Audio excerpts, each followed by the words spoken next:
The night was unusually quiet in the small town of Blackwood. The moon shimmered over the calm surface of Silver Lake, casting long shadows across the water. Locals said that the lake held secrets, ancient ones, but few dared to go near after sunset. 17-year-old Clara Bennett, however, was not like most people. She was curious, brave, and a little reckless. Her father, a historian, had disappeared near Silver Lake 2 years ago. Everyone said he drowned, but Clara didn't believe it. She was sure he was still alive, and she was determined to find out what had really happened. One foggy evening, Clara packed a flashlight, a notebook, and her father's old compass. She waited until her mother fell asleep, then slipped out through her bedroom window and headed toward the lake. As she approached the shore, she felt the air grow colder. The trees around her seemed to whisper in the wind. Suddenly, the compass in her hand started spinning wildly. "What's going on?" she whispered, staring at the needle. A strange glow appeared over the water, blue and pulsing like a heartbeat. Clara stepped closer, drawn to it. The ground beneath her feet was slippery, but she kept going until she reached the edge of the lake. Then, she saw it, a silver door floating just beneath the surface. Her heart pounded. Without thinking, she reached down. The moment her fingers touched the water, the world around her changed. She gasped as she found herself standing in a vast underground chamber filled with shimmering light. The air was warm and smelled faintly of metal. Carved stone walls surrounded her, covered in symbols she didn't understand. "Welcome," a voice said behind her.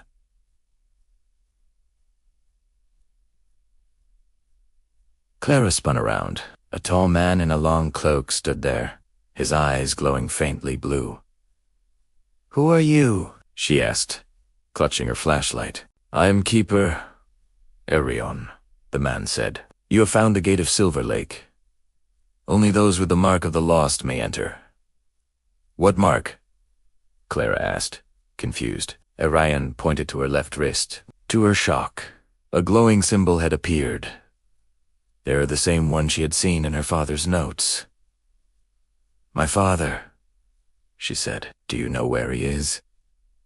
Arion's expression softened.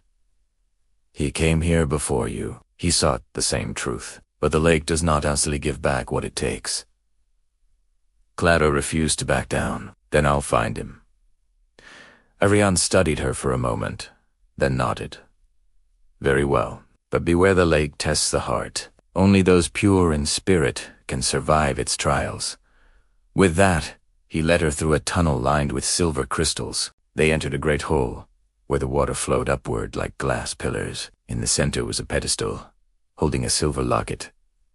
Her father's locket. As she reached for it, the hall began to shake. The crystals turned red, and a deep voice echoed through the chamber. "Greater than you seek truth, but truth demands a price." Suddenly, water burst from the walls, forming a monstrous serpent made entirely of liquid metal. Clara screamed but held her ground. She remembered her father's words from years ago. "Greater than courage is not the absence of fear, but the will to face it." Clara picked up a shard of crystal from the floor. When the serpent lunged, she thrust it forward. The light from the shard pierced the creature's heart, and it exploded into silver mist. Silence fell. The locket floated into her hand, glowing warmly. Inside was a note written in her father's handwriting. "Greater than if you're reading this. Clara, you found the courage I always knew you had. The truth is that Silver Lake is alive. Protect it, and it will protect you." When she looked up again, Arion was gone. The chamber began to fade, and the next thing she knew, she was standing on the shore once more, the morning sun rising behind her. In her palm lay the silver locket, still warm. From that day on, the lake never frightened her again. She would often visit its shores, whispering to it as if it could hear, and sometimes she'd thought she heard it whisper back.